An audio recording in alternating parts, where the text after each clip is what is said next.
အင်္ဂလန်အသင်းတွေကိုတီးထုတ်ပြီးဖလားတွေဆက်တိုက်ယူနေတဲ့ PSG အားလုံးပဲမင်္ဂလာပါခင်ဗျာ Ryan 7 Online Agency ကနေအားလုံးကိုပြန်လည်ကြိုလိုက်ပါတယ်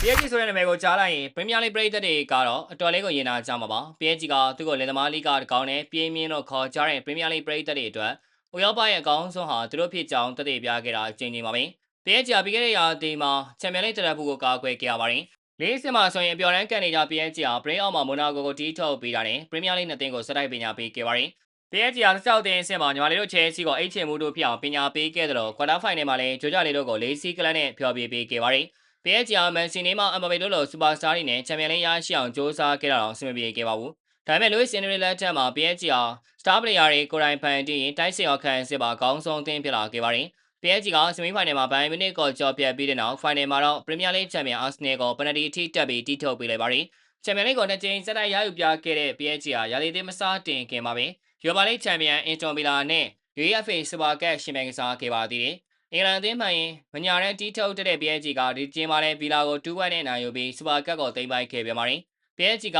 ဖလားဆောင်သိမ်းဖို့စိတ်ပိုင်းဖြတ်ထားပြီးကမ္ဘာပိတ်ရရနေတဲ့ကစားသမားတွေပါဒီပွဲမှာလူဆောင်တက်ဆုံပါဝင်လာခဲ့ပါတယ်။ပြီးခဲ့တဲ့ရာသီမှာပေါက်ကွဲအားကောက်ကောက်နဲ့တောက်ပါခဲ့ပေမဲ့ကမ္ဘာဖလားကိုလွဲချော်ခဲ့ရတဲ့တောင်ပိုင်းကစားမလေးကာဗာချီကာဗရက်စကီလီယာက PSG အတွက်အဖွင့်ဂိုးကိုပွဲချိန်မိနစ်20မှာသွင်းယူပေးခဲ့ပါတယ်။ဗီလာကလည်း short တက်ထားလို့မရပါဘူး။ Unai Emery ရဲ့အသင်းကကမ္ဘာဖလားသွားကစားသမားတွေမပါဝင်သေးတာကြောင့်လူငယ်များစုနဲ့ရောက်လာခဲ့ပေမဲ့ PSG ကိုတိုင်းတာတစ်ခုထိဒုက္ခပေးနိုင်ခဲ့ပါတယ်။လူသားဆောင်ခဲ့ရင်ဗီလာတို့ဒီထက်ပိုပြီးမျှော်လင့်နိုင်မှာပါ။ဘာပဲဖြစ်ဖြစ်အားရစရာတစ်ခုကတော့ပရိုင်းပီကန်နီးမှာ18နှစ်သားတဲ့ Brian အမတ်ဂျိုးကချီပါကိုသွင်းယူခဲ့ပြီး Super Cup ရဲ့အသက်ငယ်ဆုံးဂိုးသွင်းရှင်တွေလည်းဖြစ်လာခဲ့ပါတယ်။ PSG မှာလည်းအားကိုးရတဲ့လူငယ်လေးတွေရှိနေပါသေးတယ်။ဒီစီရီတိုရေးဟာ PSG အတွက်ဖွင့်ဂိုးကိုဖန်တီးပေးခဲ့တဲ့အပြင်မိနစ်60မှာ Osman Dembele ရဲ့ဖန်တီးမှုကနေအသင်းအတွက်အနိုင်ဂိုးကိုကိုယ်တိုင်သွင်းယူပေးခဲ့ပါတယ်။တို့ရဲ့ဒီပွဲမှာပြောင်းပြတဲ့စွမ်းဆောင်ရည်တွေကိုပြသနိုင်ခဲ့တာကြောင့်ပွဲပြီးကောင်းဆုံးစားမစုကိုလည်းရရှိခဲ့ပါသေးတယ်။ဗီလာကလည်းချီပါကိုရဖို့စ조사ခဲ့ပါသေးတယ်။ PSG ကကန်ချက်12ကြိမ်ရှိခဲ့တယ်ဆိုရင်ဗီလာကကန်ချက်15ကြိမ်ထိရှိခဲ့တာပါ။ဗီလာဘက်ကတိုင်းစစ်ကောင်းပေမဲ့ PSG ရဲ့ကွက်စိတ်နောက်တန်းကိုထုတ်ပေါက်နိုင်ခြင်းမရှိခဲ့တာကြောင့်ချီပါကိုတော့မရတော့ပဲ